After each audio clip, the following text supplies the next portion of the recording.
हाल ही में senior national selling championship 2024 का आयोजन कहाँ किया जा रहा है? तो इसका आंसर हो जाएगा ये मुंबई में। ठीक है, नेशनल सेलिंग चैंपियनशिप 2024 है जो ये मुंबई में किया जा रहा है। चलिए इसका नोट्स है, सीनियर नेशनल सेलिंग चैंपियनशिप 2024 भारतीय नौसेना वाटरमैनशिप ट्रेनिंग सेंटर मुंबई के द्वारा ये 12 से 18 मई 2024 तक ये yachting association of India senior national 2024 प्रतिस्पर्धा का आयोजन किया जा रहा है। ठीक है, इसका आयोजन है जो मुंबई में किया जा रहा है, ये किया जा रहा है, ये भारतीय नौसेना वाटरमैनशिप ट्रेनिंग में इसका आयोजन किया जा रहा है। ठीक है, चलिए आज अगला में। नमस्कार दोस्तों आज की इस वीडियो में मैं आप सभी को 18 मई 2024 का करंट अफेयर बताने जा रहा हूं। ठीक है, ये सभी लेटेस्ट करंट अफेयर है। रेलवे, एसएससी, कोई भी स्टेट लेवल या अदर कंपटीशन एग्जाम के लिए यह करंट अफेयर बहुत ही महत्वपूर्ण है। तो दोस्तों वीडियो को स्किप नहीं कीजिएगा और वीडियो को अंत तक देखिएगा। आप अभी तक आपने चैनल को सब्सक्राइब नहीं किया तो चैनल को सब्सक्राइब कर लीजिए। चलिए वीडियो को शुरू करते हैं बिना किसी देरी के पहला नंबर क्वेश्चन के साथ। पहला नंबर एक क्वेश्चन है, हाल ही में संयुक्त राष्ट्र ने किसे विश्व फुटबॉल दिवस के रूप में घोषित किया है? यानी किस तारीख को ये विश्व फुटबॉल दिवस के रूप में घोषित किया है? तो इसका आंसर हो जाएगा ये 25 मई। ठीक है, 25 मई को विश्व फुटबॉल दिवस मनाया जाएगा। संयुक्त राष्ट्र ने इसकी घोषणा की है। चलिए इसका नोट से, एक ऐतिहासिक फैसला लेते हुए संयुक्त राष्ट्र महासभा ने सर्वसम्मति से 25 मई को विश्व फुटबॉल दिवस के रूप में घोषित किया है। ठीक है, दुनिया की सबसे लोकप्रिय खेल फुटबॉल के लिए यह एक ऐतिहासिक दिन के रूप में घोषित किया गया है। ठीक है, यानी कि 25 मई को प्रत्येक वर्ष विश्व फुटबॉल दिवस के रूप में मनाया जाएगा। ठीक है, चलिए अगला क्वेश्चन में आ जाते हैं। अगला नंबर एक क्वेश्चन है, हाल ही में सीनियर नेशनल सेलिंग चैंपियनशिप 2024 का आयोजन कहाँ किया जा रहा है? तो इसका आंसर हो जाएगा ये मुंबई में। ठीक है, तो ये सीनियर नेशनल सेलिंग चैंपियनशिप 2024 है जो ये मुंबई में किया जा रहा है। चलिए इसका नोट्स है, सीनियर नेशनल सेलिंग चैंपियनशिप 2024 भारतीय नौसेना वाटरमैनशिप ट्रेनिंग सेंटर में ये मुंबई के द्वारा 12 से 18 मई 2024 तक yachting association of India senior national 2024 प्रतिस्पर्धा का आयोजन किया जा रहा है। चलिए अगला क्वेश्चन में आ जाते हैं। अगला नंबर एक क्वेश्चन है, ठीक है, हाल ही में आईटीएफ के जूनियर 30 टूर्नामेंट का शुभारंभ कहाँ हुआ है? तो इसका आंसर हो जाएगा ये लखनऊ में। ठीक है, लखनऊ में ये जूनियर 30 टूर्नामेंट का शुभारंभ किया जा रहा है, ये आईटीएफ। ठीक है, चलिए इसका नोट्स है, आईटीएफ यानी कि इंटरनेशनल टेनिस फेडरेशन के जूनियर 30 टूर्नामेंट का शुभारंभ लखनऊ में हुआ है। इस टूर्नामेंट में युवा खिलाड़ियों को अपना प्रतिभा दिखाने का मौका मिलता है और यह उन्हें अंतर्राष्ट्रीय स्तर पर पहचान दिलाने में मदद करता है। ठीक है, ये टूर्नामेंट हो रहा है, इसमें सभी जूनियर खिलाड़ी होते हैं। ठीक है, ये जूनियर खिलाड़ी सभी अपना टैलेंट को दिखाएंगे और अंतर्राष्ट्रीय स्तर पर अपना पहचान दिलाने में मदद इस टूर्नामेंट में किया जाता है। ठीक है, चलिए अगला नंबर क्वेश्चन है, हाल ही में किस देश में सूअर की किडनी लगवाने वाले पहले व्यक्ति का निधन हुआ है? ठीक है, तो इसका आंसर हो जाएगा ये अमेरिका देश में। ठीक है, सूअर की किडनी लगाने वाला जो व्यक्ति था उसका निधन हो गया है। वह पहला व्यक्ति था जो सूअर का किडनी लगाया था, उसकी निधन हो गया। ठीक है, चलिए इसका नोट्स है, रिक स्लेमैन जो व्यक्ति है जो सूअर की किडनी लगवाया था। ठीक है, रिक स्लेमैन से पहले भी ये ब्रेन हेड मरीज के शरीर में जानवरों के अंग का प्रत्यारोपण किया गया था। साल 2022 में मैरीलैंड के एक व्यक्ति को सूअर की किडनी सबसे पहले लगाई गई थी, लेकिन वह सर्जरी के कुछ ही घंटे बाद वह मर गया। ठीक है,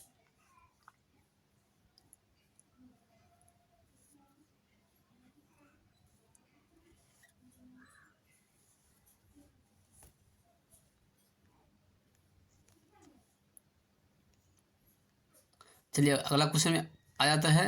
अगला नंबर एक क्वेश्चन है, ठीक है, हाल ही में किसने ग्लोबल एक्सीलेंस अवार्ड जीता है? तो इसका आंसर हो जाएगा ये चंद्रकांत सतीजा, ठीक है। चंद्रकांत सतीजा है जो एक ग्लोबल एक्सीलेंस अवार्ड अपने नाम किया है। चलिए इसका नोट से, मुंबई के सहारा स्टार होटल में आयोजित एक प्रतिष्ठित समारोह में ये प्रसिद्ध शिक्षाविद और चंद्रा एडमिशन कंसल्टेशन के संस्थापक सीईओ चंद्रकांत सतीजा को ग्लोबल एक्सीलेंस अवार्ड 2024 से सम्मानित किया गया है, ठीक है। चलिए अगला क्वेश्चन भी आ जाता है। अगला नंबर एक क्वेश्चन है, हाल ही में किसने चंद्रमा पर पहला रेलवे सिस्टम बनाने जाने की योजना का अनावरण किया है, ठीक है। तो इसका आंसर हो जाएगा ये नासा, ठीक है। नासा है जो चंद्रमा पर ये पहला रेलवे सिस्टम ये बनाने का योजना बना रहा है, ठीक है। इसका अनावरण किया गया है, ठीक है। चलिए इसका नोट देख लेते हैं। नासा ने पहली चंद्र रेलवे प्रणाली के निर्माण की अपनी महत्वाकांक्षी योजना का अनावरण किया है, जिसे फ्लॉट यानी कि ट्रैक पर लचीला लेविटेशन के रूप में ये जाना जाता है, जिसे चंद्रमा पर पेलोड परिवहन में क्रांति लाने के लिए डिजाइन किया गया है, ठीक है। चलिए अगला क्वेश्चन में आ जाते हैं। अगला नंबर एक क्वेश्चन है, हाल ही में टीसीएस ने कहाँ मानव केंद्रित यानी कि एआई उत्कृष्टता केंद्र लॉन्च किया है? तो इसका आंसर हो जाएगा ये पेरिस में, ठीक है। टीसीएस ने पेरिस में अपना मानव केंद्रित उत्कृष्ट केंद्र को लॉन्च किया है, ठीक है। चलिए इसका नोट से, टीसीएस ने पेरिस में मानव केंद्रित यानी कि एआई उत्कृष्टता केंद्र लॉन्च किया है। इस केंद्र का उद्देश्य है एआई के मानव केंद्रित दृष्टिकोण को बढ़ावा देना और उद्योगों में एआई समाधानों को विकसित करना है। यह केंद्र एआई के उपयोग में नैतिक और जिम्मेदार तरीके से बढ़ाने पर भी ध्यान केंद्रित करेगा, ठीक है। चलिए अगला क्वेश्चन में आ जाते हैं। अगला नंबर क्वेश्चन है, हाल ही में कौन भारत के 50वें ये शतरंज ग्रैंड मास्टर बने हैं? तो इसका आंसर हो जाएगा ये पी श्यामन निखिल, ठीक है। पी श्याम निखिल है जो ये 50वें शतरंज ग्रैंड मास्टर यह जीता है, ग्रैंड मास्टर बने हैं, ठीक है, यह भारत के। चलिए इसका नोट से, पी श्याम निखिल ने हाल ही में संपन्न दुबई पुलिस मास्टर शतरंज टूर्नामेंट में अपना तीसरा और अंतिम जीएम नॉर्मल हासिल करने के बाद भारत के 50वें ग्रैंड मास्टर बनकर एक महत्वपूर्ण उपलब्धि हासिल की है। अगला नंबर क्वेश्चन है, ठीक है, हाल ही में ओलंपिक के लिए क्वालिफाई करने वाले पहले भारतीय पुरुष पहलवान कौन बने हैं? तो इसका आंसर हो जाएगा ये अमन सहरावत, ठीक है। अमन सहरावत है जो ये ओलंपिक के लिए क्वालिफाई करने वाले ये पहले भारतीय पुरुष पहलवान बने हैं, ठीक है। चलिए इसका नोट से, पेरिस ओलंपिक के लिए क्वालिफाई करने वाले एकमात्र भारतीय पुरुष पहलवान अमन सहरावत इस बात से नाखुश है कि खेलों की तैयारी पर अपना ध्यान लगाने की जगह उन्हें अब भी एक और ट्रायल के लिए वजन घटाने के बारे में चिंता करनी होगी, ठीक है। यानी कि उनका वजन बहुत ज़्यादा की वजह से थोड़ा सा वह परेशान है। चलिए अगला नंबर क्वेश्चन में आ जाते हैं। अगला नंबर एक क्वेश्चन है, हाल ही में माइक्रोसॉफ्ट एआई किस देश में 4 अरब यूरो निवेश करेगा? तो इसका आंसर हो जाएगा ये फ्रांस, ठीक है। फ्रांस है जो ये माइक्रोसॉफ्ट में ये 4 अरब यूरो निवेश करेगा, ठीक है। चलिए इसका नोट से, हाल ही माइक्रोसॉफ्ट ने फ्रांस में 4 अरब यूरो का निवेश करने की योजना बनाई है। इस निवेश का उद्देश्य है फ्रांस में एआई और क्लाउड कंप्यूटिंग क्षमताओं को विस्तार करना, ठीक है। यानी कि माइक्रोसॉफ्ट जो है कंपनी वो फ्रांस में अपना 4 अरब यूरो निवेश करेगा, ठीक है, वो भी एआई के लिए, ठीक है। चलिए अगला क्वेश्चन में आ जाते हैं। अगला नंबर एक क्वेश्चन है, हाल ही में किस देश के क्रिकेटर जेम्स एंडरसन ने संन्यास की घोषणा की है? तो इसका आंसर हो जाएगा ये इंग्लैंड, ठीक है। इंग्लैंड के जेम्स एंडरसन ने संन्यास लेने की घोषणा की है। चलिए इसका नोट्स है, इंग्लैंड के दिग्गज तेज गेंदबाज जेम्स एंडरसन ने इंटरनेशनल क्रिकेट से संन्यास का ऐलान कर दिया है। उन्होंने बताया है कि इंग्लैंड वेस्टइंडीज़ के बीच लॉर्ड्स में पहले टेस्ट के बाद वो संन्यास ले लेंगे। ठीक है, यानी कि जो इंग्लैंड और वेस्टइंडीज़ के बीच में जो टेस्ट मैच खेला जाएगा, ठीक है, उसके बाद ये एंडरसन है जो यह क्रिकेट से संन्यास ले लेंगे टेस्ट मैच से। ठीक है, चलिए अगला क्वेश्चन में आ जाते हैं। अगला नंबर एक क्वेश्चन है, हाल ही में गोला फेंका स्पर्धा में राष्ट्रीय रिकॉर्ड बनाने वाले एकमात्र खिलाड़ी कौन बनी है? तो इसका आंसर हो जाएगा ये आभा खटुआ। ठीक है, आभा खटुआ है जो ये गोला फेंक में राष्ट्रीय रिकॉर्ड बनाने वाली एकमात्र खिलाड़ी बन गई है आभा खटुआ। ठीक है, चलिए इसका नोट्स है, कलिंग स्टेडियम में, ठीक है, कलिंग स्टेडियम में ये 18.41 मीटर की दूरी तक गोला फेंकने के बाद आभा राष्ट्रीय रिकॉर्ड बनाने वाली एकमात्र खिलाड़ी बन गई है। ठीक है, चलिए अगला नंबर क्वेश्चन में आ जाते हैं। हाल ही में गोला फेंक स्पर्धा में, सॉरी दोनों सेम क्वेश्चन है।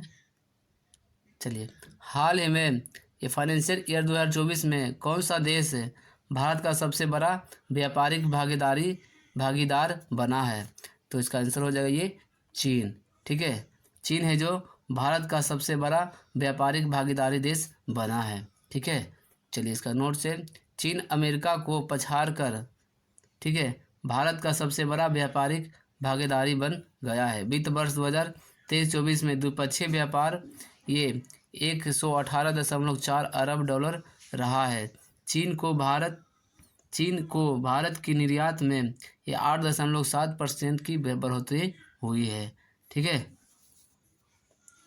चलिए अगला क्वेश्चन में आ जाते हैं। अगला नंबर क्वेश्चन है, हाल ही में रोजर ये कॉर्मन का निधन हुआ है, वह कौन थे?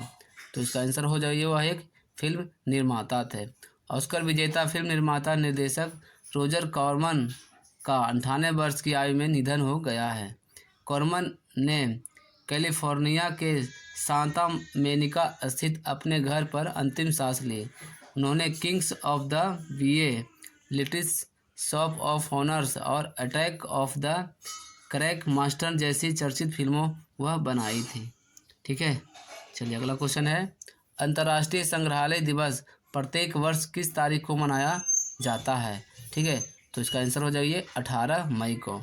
18 मई को प्रत्येक वर्ष अंतर्राष्ट्रीय संग्रहालय दिवस मनाया जाता है। इसका नोट्स है, 18 मई के दिन अंतर्राष्ट्रीय संग्रहालय दिवस मनाया जाता है।